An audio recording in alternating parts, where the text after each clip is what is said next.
कुशलान्यासु सिद्ध्यन्ते नेतिराणि कृतानयत्।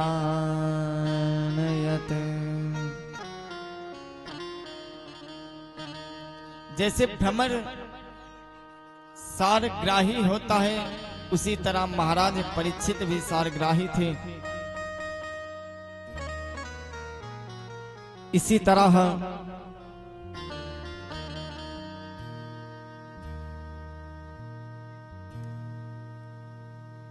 महाराज परीक्षित भी सारग्राही थे, इसी कारण उन्होंने कलयुग को नष्ट नहीं किया, क्योंकि इससे मानस पुण्य तो सिद्ध होते हैं, परंतु मानस से पाप नहीं होते। हरि नाम ही जीव का कल्याण हो जाता है।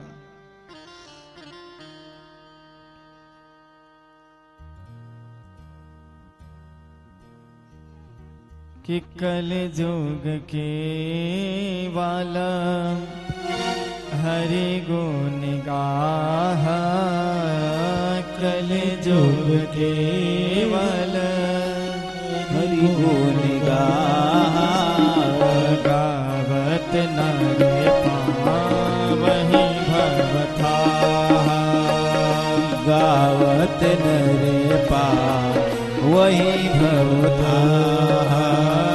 कल जोग जोगन जग न ज्ञाना, कल युग जोगना जग न ज्ञाना, एक आधार राम गुण गाना, एक आधार राम गुण गाना। कलि कर एक पुनीत प्रतापा, कलि करे पुनीत प्रतापा, मानस पूर्ण होई नहीं व्यापा, मानस पुण्य होई नहीं पापा, मानस पुण्य होई नहीं पापा।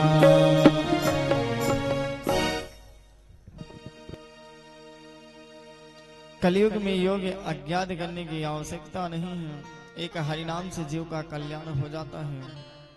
एक दिन महाराज धनुष बाण लेकर के जंगल में शिकार करते समय एक मृग का पीछा करने से थक गए और उन्हें अत्यंत भूख प्यास ने सताया। तब तो वे समीक ऋषि के आश्रम में जाकर के पानी मांगने लगे।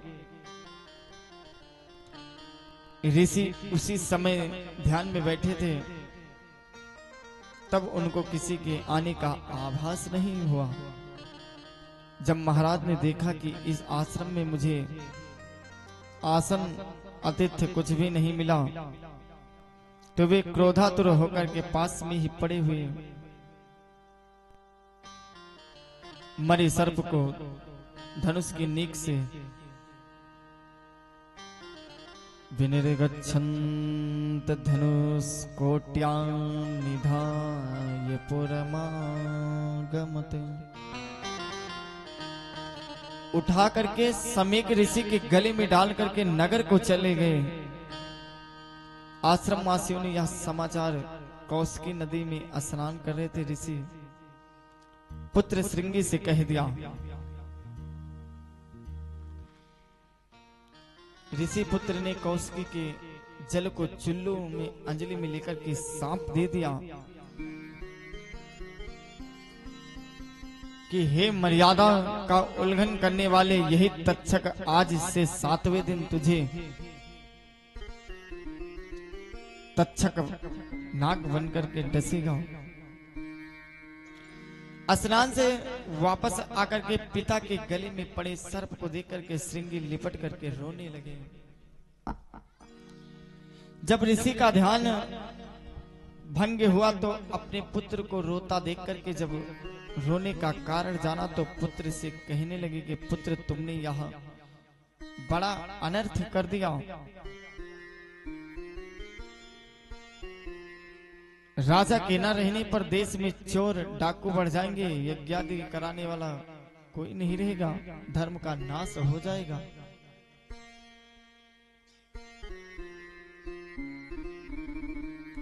ऋषि ने अपने प्रिय शिष्य गौरी मुख आदि के द्वारा महाराज के पास साफ की सूचना भिजवा दी कि आप अपने कल्याण के लिए 7 दिन में कोई उपाय कर ले। संतों के विचार ऐसे होते हैं कि अपराध करने वाले पर भी दया की।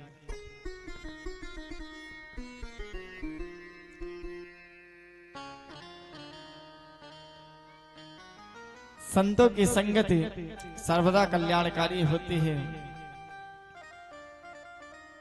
सत्संगति ही कल्पतरु श्रद्धा जाको मूल। जो तू चाहे मोक्ष फल हरि चर्चा मति भूल। उधर राजधानी पहुंचकर जब महाराज ने सिर से मुकुट उतारा तब अपने किए कुकृत्य पर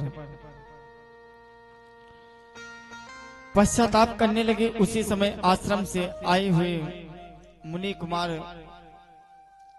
गौरी मुख के द्वारा साप की सूचना सुनकर के महाराज कहने लगे कि मुझे ऐसा दंड मिलना ही चाहिए था।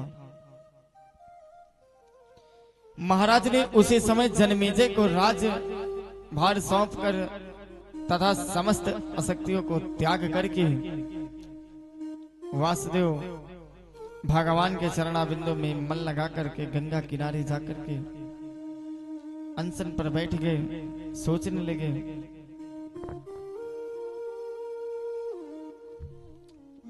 मैंने जो धर्म किया है उसका फल मुझे किसी भी प्रायश्चित के द्वारा इसी जन्म में भोग लेना चाहिए, क्योंकि अस्मेव भोक्तव्यम कृतं कर्म शुभाशुभम्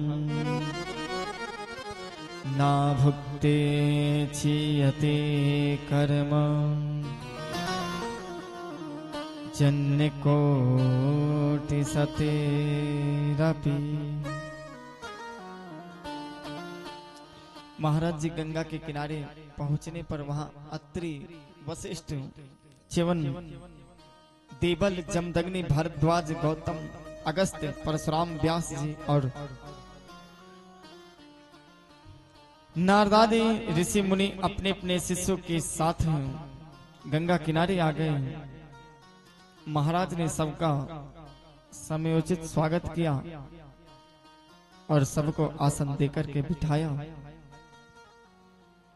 महाराज ने संत समाज से विनती करने लगे कि प्रभु, जिस प्राणी का अंत समय निकट हो उसे अपनी मुक्ति के निमित्त क्या करना चाहिए। संतों का विचार